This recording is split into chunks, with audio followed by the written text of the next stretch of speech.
मित्रांनो, सीईटी मध्ये तुमची कॅटेगरी कोणतीही असो, OBC, SC, ST, EWS, SEBC, NT, defence, person with disability किंवा ऑर्फन, एक छोटीशी चूक तुमचं आरक्षण थेट ओपन कॅटेगरीमध्ये बदलू शकते.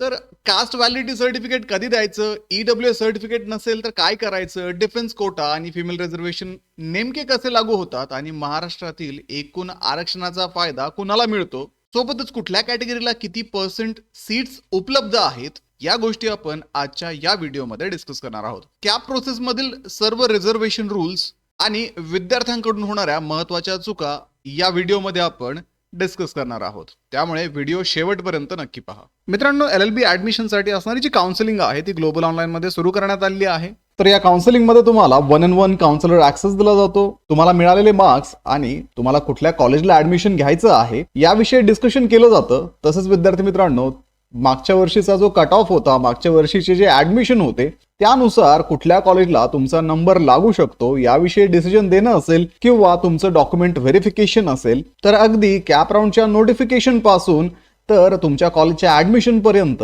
या सर्व स्टेपमध्ये ग्लोबल ऑनलाईनचे ऍडमिशन काउन्सिलर्स तुम्हाला मदत करणार आहेत. त्यामुळे लवकरात लवकर दिलेल्या नंबर्सवरती कॉन्टॅक्ट करा आणि ही काउन्सिलिंग जॉईन करून महाराष्ट्रातल्या टॉपच्या कॉलेजेसमध्ये ऍडमिशन घेण्याची तयारी सुरू करा. तर सुरुवातीला आपण NTA म्हणजे DTVJ, NTB, NTC, NTD, OBC, SBC आणि SEBC कॅटेगरीच्या विद्यार्थ्यांसाठी महत्त्वाचे असणारे डॉक्युमेंट डिस्कस करणार आहोत.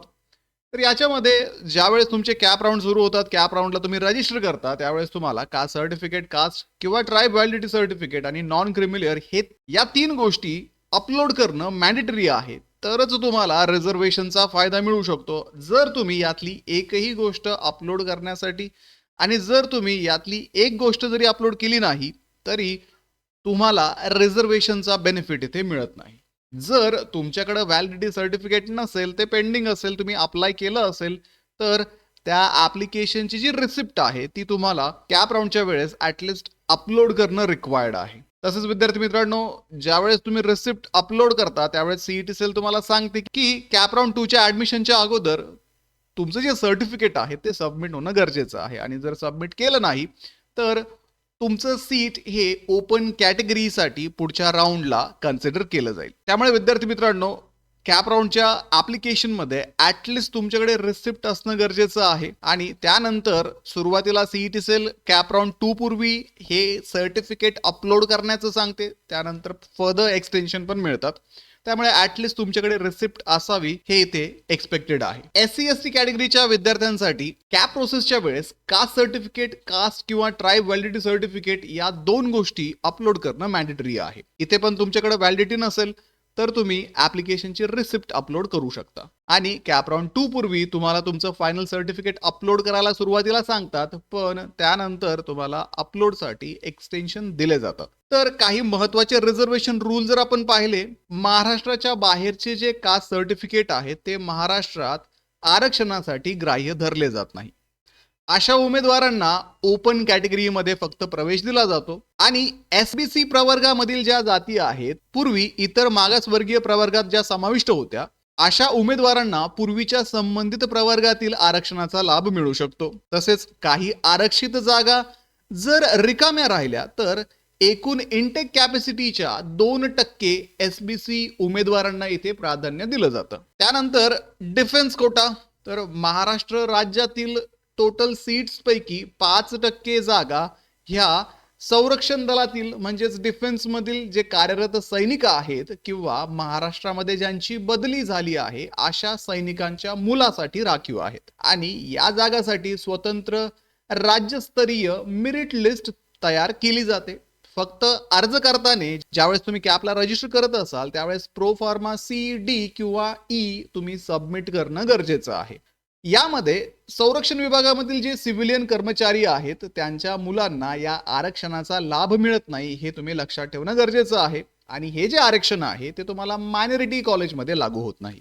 पुढे आहे पर्सन विथ डिसॅबिलिटी. तर ज्या विद्यार्थ्यांकडे 40% कायमस्वरूपीचं दिव्यांगत्व आहे अशा विद्यार्थ्यांना कॅप अंतर्गत 5% जागा राखीव आहेत आणि यासाठी तुमच्याकडे डिसॅबिलिटी सर्टिफिकेट असणं गरजेचं आहे आणि त्याच्यामध्ये तुमच्या डिसॅबिलिटीचं जे प्रमाण आहे ते 40% किंवा त्यापेक्षा जास्त आहे असं नमूद केलेलं असावं. आणि हे आरक्षण जे आहे ते एडेड मायनॉरिटी, अनएडेड आणि अनएडेड मायनॉरिटी कॉलेजेसमध्ये उपलब्ध नाहीये. त्यानंतर पुढे EWS रिझर्वेशन हे आर्थिकदृष्ट्या दुर्बल घटकातील EWS विद्यार्थ्यांसाठी अवेलेबल आहे आणि यामध्ये 10% जागा राखीव आहेत. त्यानंतर कॅप रजिस्ट्रेशन करत असताना तुम्ही कंपल्सरी EWS सर्टिफिकेट अपलोड करणं गरजेचं आहे. आणि जर तुमचं EWS सर्टिफिकेट रेडी झालं नसेल पण ऍटलिस्ट तुमच्याकडे त्या सर्टिफिकेटची पावती असेल तर ती पावती सुद्धा तुम्ही अपलोड करू शकता. परंतु कॅप राऊंड 2 पूर्वी तुम्हाला तुमचं जे सर्टिफिकेट आहे ते सादर करणं गरजेचं आहे. त्यानंतर ऑर्फन कॅन्डिडेट आहे. तर ऑर्फन कॅन्डिडेट म्हणजेच अनाथ विद्यार्थी ज्यांना कॅप राऊंड मध्ये 1% राखीव जागा ठेवण्यात आलेल्या आहेत. आणि हे जे आरक्षण आहे ते मायनॉरिटी इन्स्टिट्यूशन मध्ये आणि ऑल इंडिया सीट्स वरती लागू होत नाही. यासाठी या विद्यार्थ्यांकडे ऑर्फन सर्टिफिकेट असणं गरजेचं आहे, तरच ते या आरक्षणाचा लाभ घेऊ शकतात. फिमेल कॅन्डिडेटच्या बाबतीत आपण जर विचार केला तर महिला उमेदवारांसाठी कॉलेजेसमध्ये 30% जागा राखीव आहेत. यामुळे मुलींना शिक्षणामध्ये अधिक संधी उपलब्ध करून दिल्या जातात. मात्र हे जे 30% आरक्षण आहे ते डिफेन्स किंवा पर्सन विथ डिसॅबिलिटी आणि ऑर्फन या विशेष प्रवर्गामध्ये स्वतंत्र महिला आरक्षण लागू होत नाही. हे प्रवर्ग सोडता इतर कॅटेगरीजमध्ये 30% महिलांसाठी जागा राखीव आहेत आणि त्या जागा हॉरिझॉन्टल रिझर्वेशनच्या अंडर येतात, व्हर्टिकल रिझर्वेशनच्या नाही. म्हणजे कुठल्याही कॅटेगरीचे जेवढे सीट्स अवेलेबल असतील त्या सीट्स पैकी 30% महिलांसाठी राखीव असतात. आता थोडक्यात विद्यार्थी मित्रांनो, इथपर्यंत आपण काय पाहिलं, जर तुमच्याकडे कागद असेल, जर तुमच्याकडे रिसिप्ट असेल तरच तुम्ही रिझर्वेशन क्लेम करू शकता. उद्या तुम्ही म्हणाल की माझ्याकडे फक्त कास्ट सर्टिफिकेट आहे सर, नॉन क्रिमिनल पण आहे, मी तेवढंच अपलोड करतो आणि कॅपला रजिस्टर करून माझं रिझर्वेशन क्लेम करतो, तर हे इम्पॉसिबल आहे. त्यासाठी तुमच्याकडे कास्ट व्हॅलिडिटी सर्टिफिकेट असणं हे मॅन्डेटरी आहे. त्यासोबत नॉन क्रिमिनल सुद्धा मॅन्डेटरी आहे.